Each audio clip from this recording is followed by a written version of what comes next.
musibah yang terjadi itu di Jeddah, di mohon maaf kota suci Mekah, Madinah, apakah itu juga ada perbuatan maksiat di situ, Pak Ustaz? Masa Allah? Memang kota suci itu tetap kota suci, orangnya sebenarnya. Apa bro? Mau ini?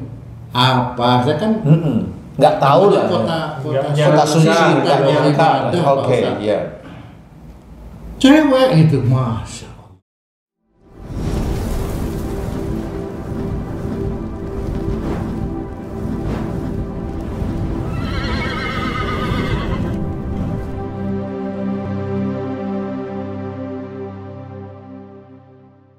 Bismillahirrahmanirrahim. Assalamualaikum warahmatullahi wabarakatuh.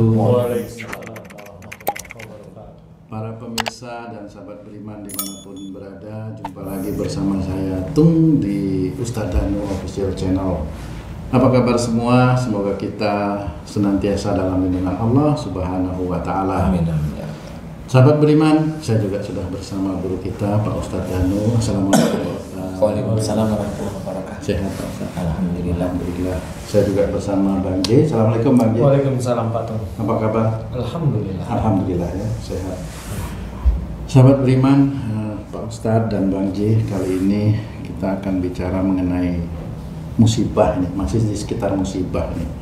Kemarin kan Cianjur Pak Ustadz, gempa.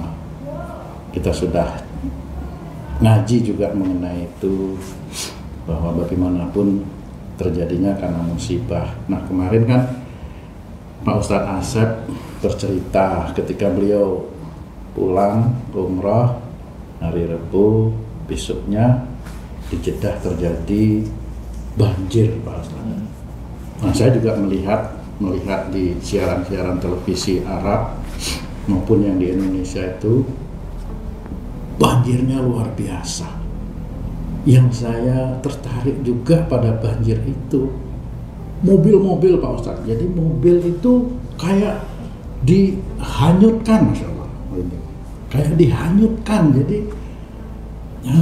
kayak tidak ada artinya mobil itu di situ ya Pak Ustadz ya.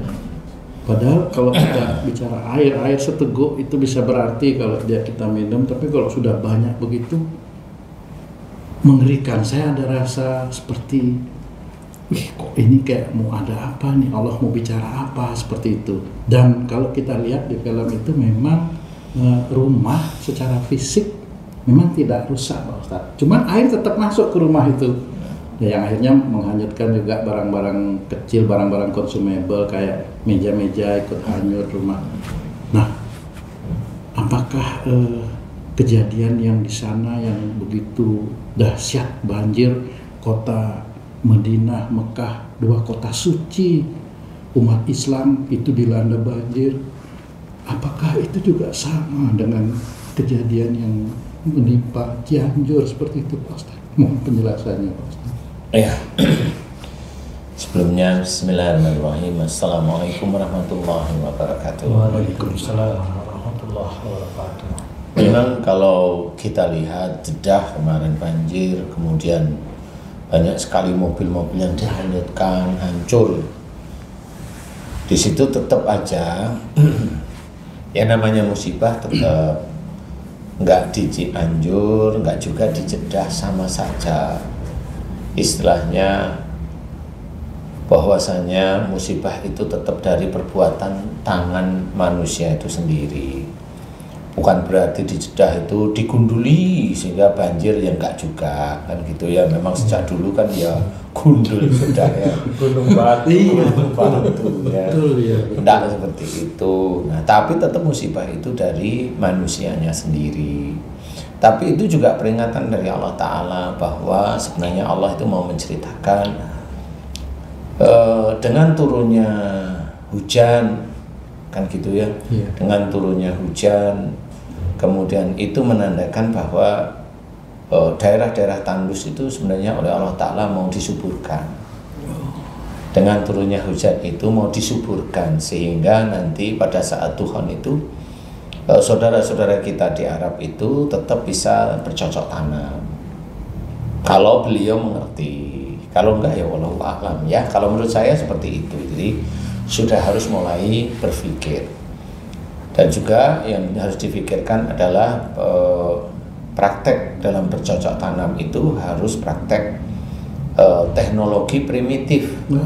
Jadi sama seperti mulai menggunakan kincir angin, kincir air. Kemudian banyak hal yang bisa bagaimana cara menaikkan air dari bawah ke atas seperti itu dengan tanpa ada unsur listrik seperti itu. Nah, itu hanya tanda-tanda. Makanya kalau hujannya normal-normal itu insya Allah ya rahmat dari Allah Ta'ala. Kemudian kalau hujannya seperti itu, air bah diturunkan oleh Allah Ta'ala, tetap itu namanya musibah. Jadi semua orang harus mengakui bahwa ayat-ayat Quran ini untuk semua manusia, termasuk yang muslim, ya. Jadi jangan memilih, loh musibah itu hanya untuk Cianjur, untuk Jeddah, tidak ada musibah, begitu. Ya nggak boleh bilang seperti itu.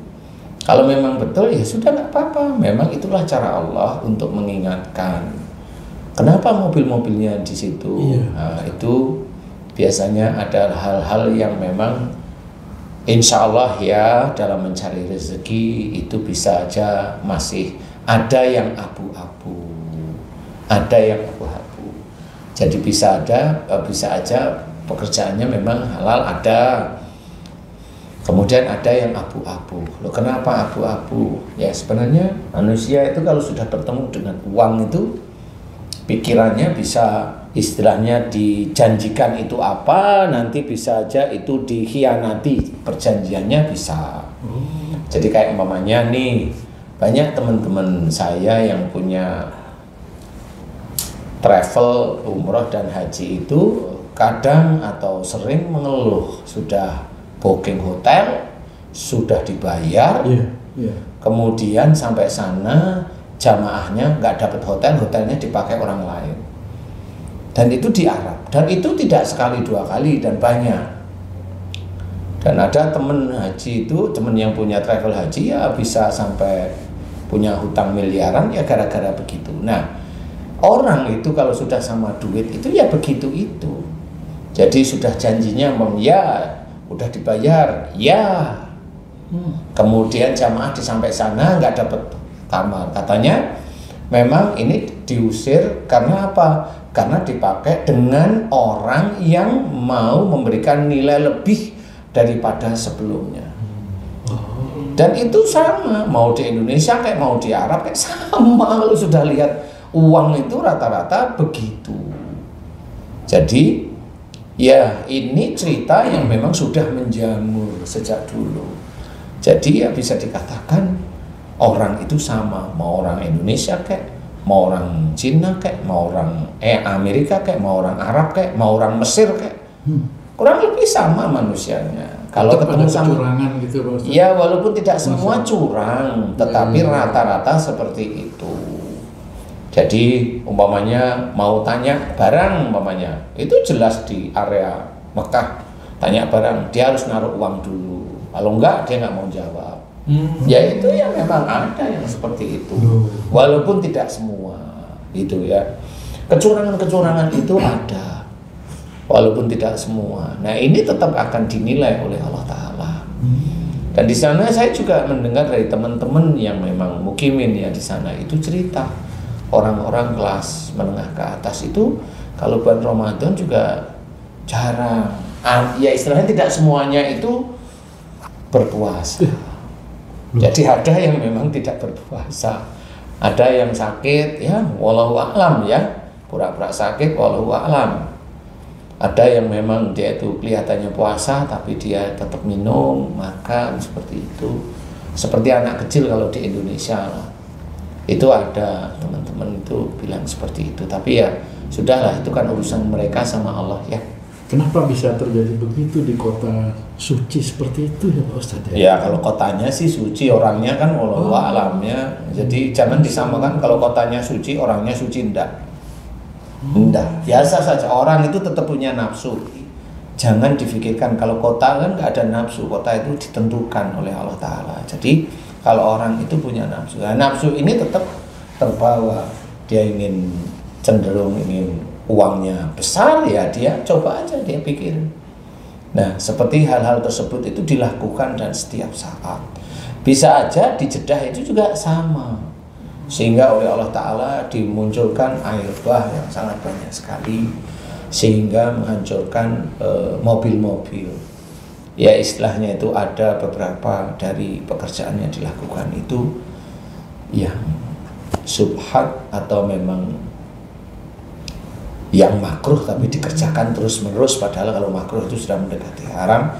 Wallahu a'lam ya. Karena bagaimanapun juga tetap Allah akan melindungi orang, rumah, kendaraan, orang-orang yang dia cara mencari rizkinya juga baik. Insya Allah seperti itu. Jadi kayak mamanya gempa, mamanya rumah itu bisa hancur. Nah biasanya kalau rumah itu hancur, kenapa hancur? Biasanya dulu yang bikin rumah itu waktu nyari rezeki itu tidak ada Allahnya. Jadi tidak ada bismillahnya, walaupun dia seorang muslim, tidak ada rasa tanggung jawab. Jadi pada saat cari rezeki itu ya selain nggak ada bismillah, kemudian dia sendiri nyikut kanan kiri dan sebagainya. Jadi istilahnya itu hampir mirip seperti itu kurang lebihnya. Jadi kalau mamanya orang itu, kalau mamanya habis BAP mamanya, itu kalau orang tertib, dia imannya cukup lumayan bagus kan, selesai keluar kamar mandi berdoa dan bersyukur. Nah kalau orang yang rumahnya hancur itu biasanya tidak ada rasa syukurnya dari kepada Allah Ta'ala. Jadi salah satu yang di perhitungan Allah itu yang seperti itu. Insya Allah wallahu a'lam ya. Jadi kurang lebihnya seperti itu. Jadi kalau kalau rumahnya sih nggak hancur, benar, karena memang nggak ada, belum ada gempa. Tapi banjir. Nah banjir ini adalah bisa aja itu nanti air sebagian itu meresap di tanah, kemudian menjadi genangan air. Jadi istilahnya di mana ada musibah biasanya di situ ada rahmat. Di situ ada rahmat, cuma di situ rahmatnya memang wallahu alam saya nggak tahu, tapi bisa aja genangan airnya di situ mulai bagus, istilahnya genangannya bagus sehingga besok bisa untuk cocok tanam. Insya Allah kurang lebihnya seperti itu ya. Karena memang ini kan mengacunya tetap akhir zaman itu kan, sekarang itu negeri Arab itu kan sudah mulai hijau dan sudah betul, banyak betul ya, gitu loh ya, dan sudah banyak yang hijau. Insya Allah seperti itu. Di daerah padang pasirnya juga banyak berumput yang sudah hijau, ada perkebunan juga saya lihat di media sosial seperti itu. Masya Allah. Oke Ustaz, banjir di Arab Saudi terutama di Jeddah rupanya juga melanda Mekah Ustaz. Iya. Melanda Mekah di mana jamaah umroh dengan hujan ini ada sesuatu gitu, karena kan biasanya di Arab Saudi itu jarang hujan Ustaz. Ini dapat hujan, jadi jamaah umroh itu ada merasa sesuatu yang berkesan gitu loh di hati para jamaah umroh. Nah, yang saya tanyakan adalah jamaah umroh ini apakah dengan datangnya hujan itu mereka beranggapan dapat hidayah atau dapat berkah atau apa Ustaz? Yang jelas itu kan personal ya. Yang jelas itu hujannya itu memang rahmat lah ya. Jadi yang harus kita syukuri itu. Cuma kalau terlalu besar ya itu tetap menjadi musibah. Itu cara Allah memberikan peringatan aja. Cuma kalau orang yang umroh waktu itu kemudian mendapatkan berkah, ya berkah air hujan. Persoalan umrohnya itu nanti dinilai bagaimana sama Allah Ta'ala kan kita tidak tahu. Lain lagi tetepan. Jadi jangan umpamanya dia membunuh orang tetapi dia ngasih sedekah kepada orang 100 juta dianggap nggak jadi membunuh, kan nggak bisa seperti itu. Tetap membunuh. Jadi tetap kalau dia membunuh tetap dosa. Dia memberikan sedekah karena Allah tetap itu pahala masing-masing. Ya, maksud saya adalah seorang yang umrah itu kan membawa kebaikan dan keburukan masing-masing. Maksudnya gimana tuh Ustaz, membawa kebaikan dan keburukan? Seorang yang berumrah atau berhaji, dia tetap membawa perbuatan masing-masing, catatan di malaikat raqib dan catatan pada malaikat atid. Dia tetap membawa masing-masing perbuatan dia. Nah, pada saat umroh, apa yang dia lakukan di umroh?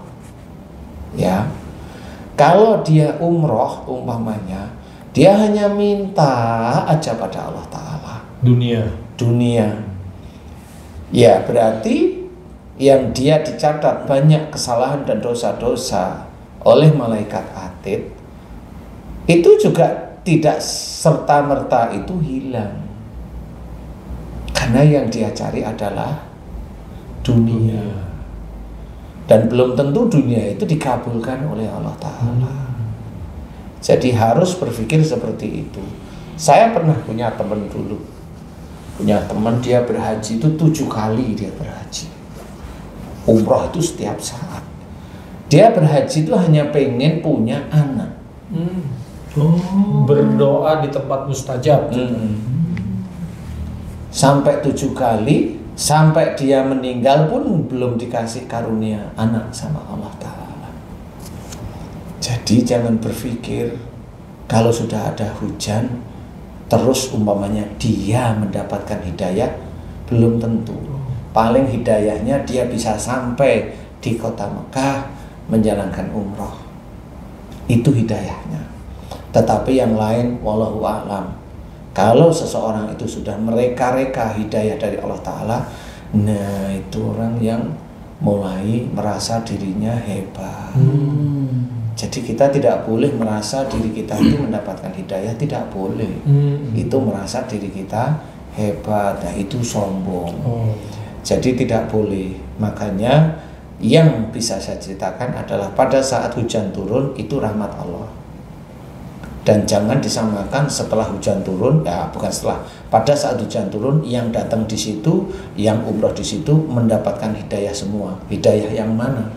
Kalaupun mamanya dia yakin mendapat hidayah, saya juga mau tanya hidayah yang mana? Kalau hidayah beliau itu sampai ke tanah haram, benar hidayah dari sebelum hujan itu turun dia sudah mendapatkan hidayah. Pergi ke sana. Kesananya pergi, tapi pada saat sampai tanah haram dia hanya minta duniawi. Nah, kan udah minta duniawi kan itu bukan hidayah, itu keinginan nafsunya. Padahal yang kalau kita inginkan mumpung di hadapan Ka'bah itu kan banyak-banyaklah kita mohon ampun dan bersyukur. Lawang yang masuk di tubuh kita itu sama yang keluar di tubuh kita itu jarang kok kita syukurin. Masuk di tubuh kita itu apa? Napas, oksigen dan makanan, jarang kita syukurin. Yang keluar dari tubuh kita apa? Ya, keluar keringat, air kencing, kemudian BAB. Emang pernah kita syukurin? Kalau memang kita betul, saya mengingatkan. Pernah kita bersyukur selesai plong itu paling ya ngomong gimana ya? Wah lega, paling kan seperti itu aja. Bersyukur sangat jarang, walaupun dia muslim. Nah, disitulah sebenarnya seseorang muslim itu banyak dianggap oleh Allah Ta'ala sulit untuk bersyukur. Padahal dia itulah yang karunia yang diberikan oleh Allah Ta'ala yang harus disyukuri. Bisa nafas itu disyukuri, bisa makan itu juga disyukuri. Disyukuri bisa makan. Bukan cuma mendapat rezekinya aja, disyukuri alhamdulillah bisa makan. Coba kalau seorang orang manusia, nggak cuma muslim aja, dia nggak bisa napas, pakai oksigen, beli oksigennya udah. Kenapa harus minta banyak? Masalah rezeki dalam bentuk harta. Kalau umroh minta ke sana, minta apa dikabulkan sama Allah. Jangan ngomong dikabulkan sama Allah. Saya itu melihat teman saya sendiri 7 kali haji, bukan cuma umroh, haji, dan dia minta agar diberi momongan oleh Allah Ta'ala, dan suami istri, iya sampai meninggalnya enggak, iya beneran. Dan ada teman saya yang dia itu kontraktor, dia berkali-kali berhaji, 1, 2, 3, 4 kali berhaji. Dia minta agar dia itu tagihan-tagihannya itu dibayar. Ya sampai yang saya ketemu nggak dibayar. sama istrinya dan akhirnya bubar dengan istrinya. Bagaimana coba? Hati-hati berharap itu, jangan asal kita ngomong kalau berhaji doa di tempat mustajab pasti dikabulkan. Jangan, hal pasti itu milik Allah Ta'ala. Kita itu yang dilihat oleh Allah Ta'ala bukan masalah doanya. Iman dan amal soleh kita itu dilihat oleh Allah Ta'ala. Cukup nggak untuk dikabulkan doanya mereka? Kalau nggak cukup, ya seperti yang tadi saya ceritakan, ya mau gimana? Dia mohon agar tagihannya itu dilunasi, enggak, malah pisah sama istrinya. Tahu saya, nggak perlu saya ceritain. Kesannya kayak dia nyogok aja itu. Iya. Insya Allah seperti itu. Kembali ke masalah musibah ya. Saya mendengar daripada teman-teman penceramah itu kan mengatakan bahwa musibah yang terjadi kemarin di tempat kita di Cianjur itu kan karena ada perbuatan maksiat di situ saja lah. Kalau musibah yang terjadi itu di Jeddah, di mohon maaf kota suci Mekah, Madinah, apakah itu juga ada perbuatan maksiat di situ, Pak Ustaz? Maaf Pak Ustaz. Ya sebenarnya kalau secara langsung saya melihat tidak tahu. Tapi kalau memang itu dilihat banjirnya itu tidak begitu, hanya banjir ringan-ringan aja, berarti ya itu tadi yang tadi saya cerita. Sebenarnya pada saat orang situ, orang Arab yang dia itu punya hotel, kemudian ada jamaah dari Indonesia, kemudian dia sudah bayar hotelnya, kemudian sudah sampai ke sana, jamaah nggak bisa masuk, malah diganti sama orang lain. Itu apa namanya? Nipu. Apa namanya? Nipu itu Pak Ustaz. Wallahu alam itu namanya apa? Apakah itu amal soleh? Kan nggak bisa yang seperti itu. Itu tetap salah di hadapan Allah Ta'ala. Dan itu terus-menerus terjadi. Terus-menerus terjadi. Memang kota suci itu tetap kota suci. Orangnya sebenarnya. Nah inilah yang harus kita ketahui. Persoalan maksiat yang tidak tahu. Tapi teman saya yang sering, beberapa teman saya itu mengalami seperti itu. Mengalami seperti itu. Sehingga termasuk dulu saya juga sama. Pada saat saya itu ke sana, benar, saya nggak bisa tidur di hotel itu, padahal sudah dibayar.